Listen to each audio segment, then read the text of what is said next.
एक सर्वेक्षण पेश किया जाएगा।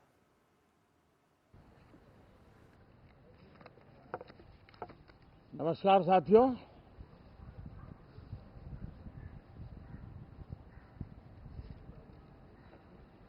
कल राष्ट्रपति जी का उद्बोधन 140 करोड़ देशवासियों के आत्मविश्वास की अभिव्यक्ति था। 140 करोड़ देशवासियों के पुरुषार्थ का लेखा जोखा था और 140 करोड़ देशवासी और उसमें भी ज्यादातर युवा उनके एस्पिरेशंस को रेखांकित करने का बहुत ही सटीक उद्बोधन सभी सांसदों के लिए कई मार्गदर्शक बातें भी कल आदरणीय राष्ट्रपति जी ने सदन में सबके सामने रखी है। सत्र के प्रारंभ में ही और 2026 के प्रारंभ में ही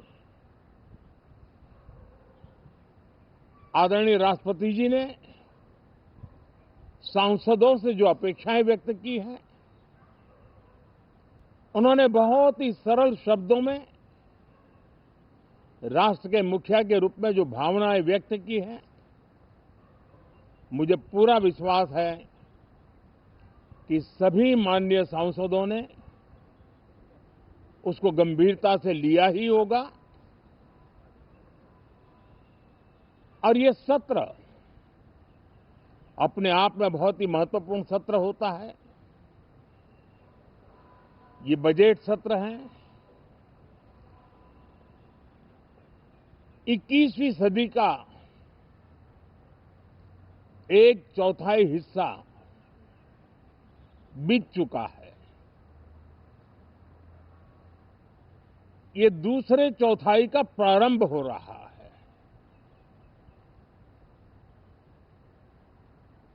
और 2047 विकसित भारत के लक्ष्य को प्राप्त करने के लिए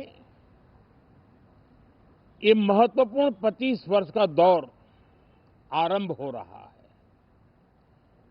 और ये दूसरे क्वार्टर का, इस शताब्दी की दूसरे क्वार्टर का ये पहला बजट आ रहा है और वित्त मंत्री निर्मला जी देश की पहली वित्त मंत्री ऐसी है,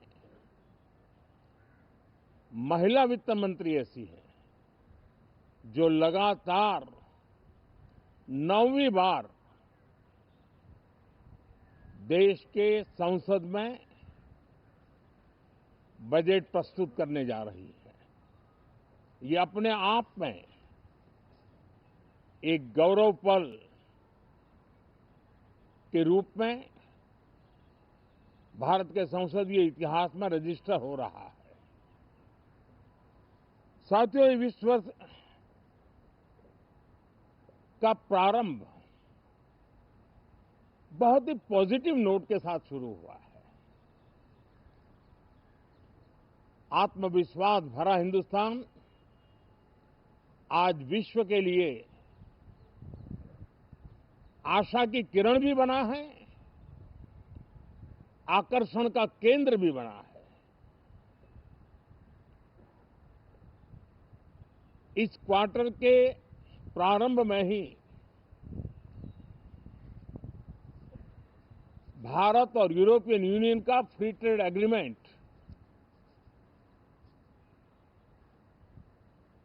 आने वाली दिशाएं कितनी उज्जवल है, भारत के युवाओं का भविष्य कितना उज्जवल है, उसकी एक झलक है। ये free trade for ambitious Bharat है।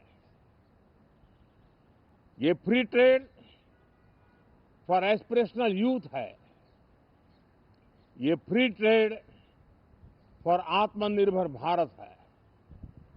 और मुझे पक्का विश्वास है, खास करके जो भारत के मैन्युफैक्चरर्स हैं, वे इस अवसर को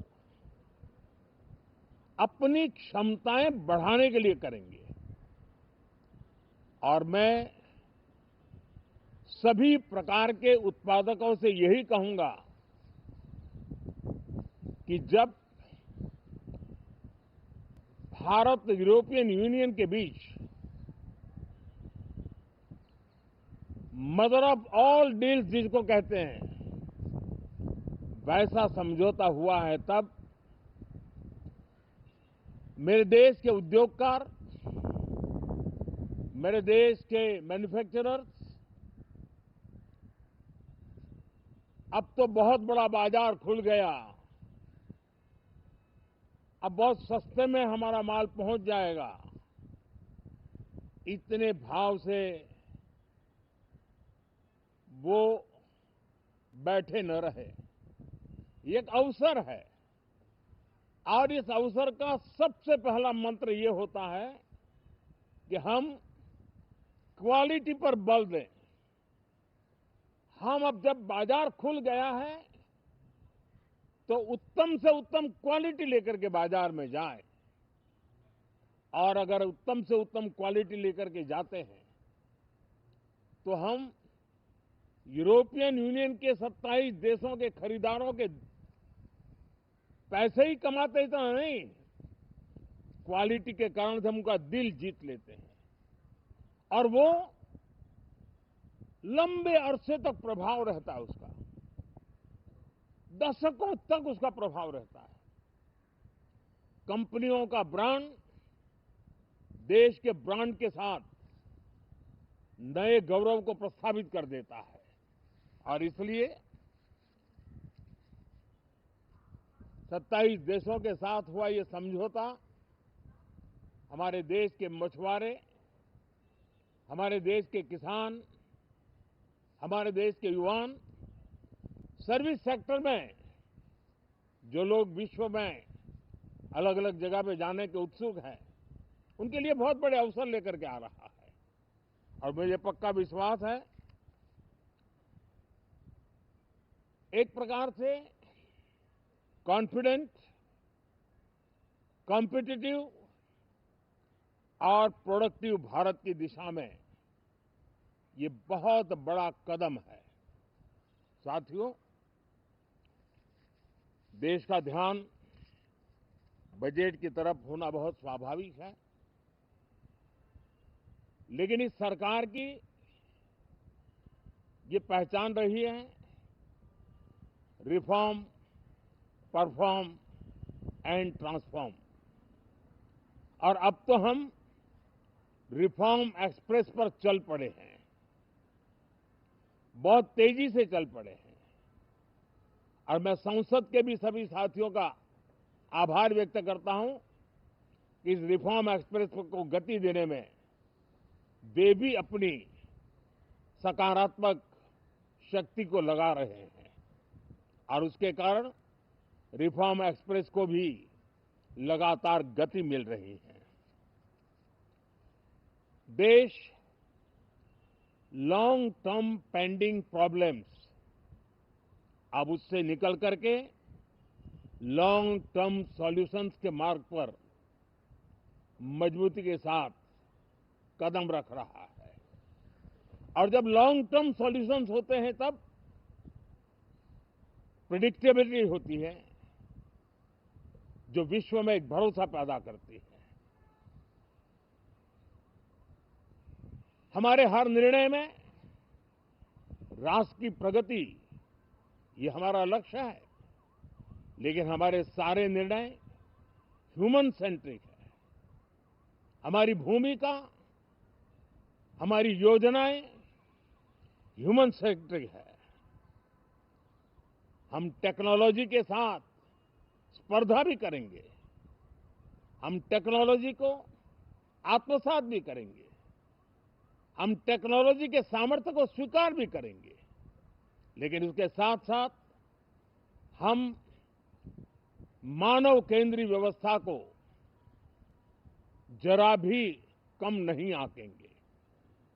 हम संवेदनशीलता की महत्व को तो समझते हुए टेक्नोलॉजी की जुगलबंदी के साथ आगे बढ़ने के व्यू के साथ आगे सोचेंगे। जो हमारे टीकाकार रहते हैं साथी, हमारे प्रति पसंद नापसंद का रवैया रहता है और लोकतंत्र में बहुत स्वाभाविक है। लेकिन एक बात हर कोई कहता है कि सरकार ने लास्ट माइल डिलीवरी पर बल दिया है। योजना फाइलों तक नहीं, लाइव तक पहुंचाने का प्रयास रहता है और यही हमारी जो परंपरा है उसको हम आने वाले दिनों में रिफॉर्म एक्सप्रेस में नेक्स्ट जनरेशन रिफॉर्म के साथ आगे बढ़ाने हैं। भारत की डेमोक्रेसी और भारत की डेमोग्राफी आज दुनिया के लिए एक बहुत बड़ी उम्मीद है। तब इस लोकतंत्र के मंदिर में हम विश्व समुदाय को भी कोई संदेश दें हमारे सामर्थ्य का, हमारे लोकतंत्र के प्रति समर्पण का, लोकतंत्र की प्रक्रिया के द्वारा हुए निर्णयों का सम्मान करने का ये अवसर है और विश्व इसको जरूर स्वागत भी करता है, स्वीकार भी करता है। आज जिस प्रकार से देश आगे बढ़ रहा है, आज समय व्यवधान का नहीं है, आज समय समाधान का है। आज प्राथमिकता व्यवधान नहीं है, आज प्राथमिकता समाधान है। आज भूमिका व्यवधान के माध्यम से रोते बैठने की नहीं है, आज हिम्मत के साथ समाधानकारी निर्णयों का कालखंड है। मैं सभी माननीय सांसदों से आग्रह करूंगा कि वे आएं, राष्ट्र के लिए आवश्यक समाधानों के दौर को हम गति दें, निर्णयों को हम शक्ति दें और लास्ट माइल डिलीवरी में हम सफलतापूर्वक आगे बढ़ें। साथियों, आप सबका बहुत बहुत धन्यवाद, बहुत बहुत शुभकामनाएं।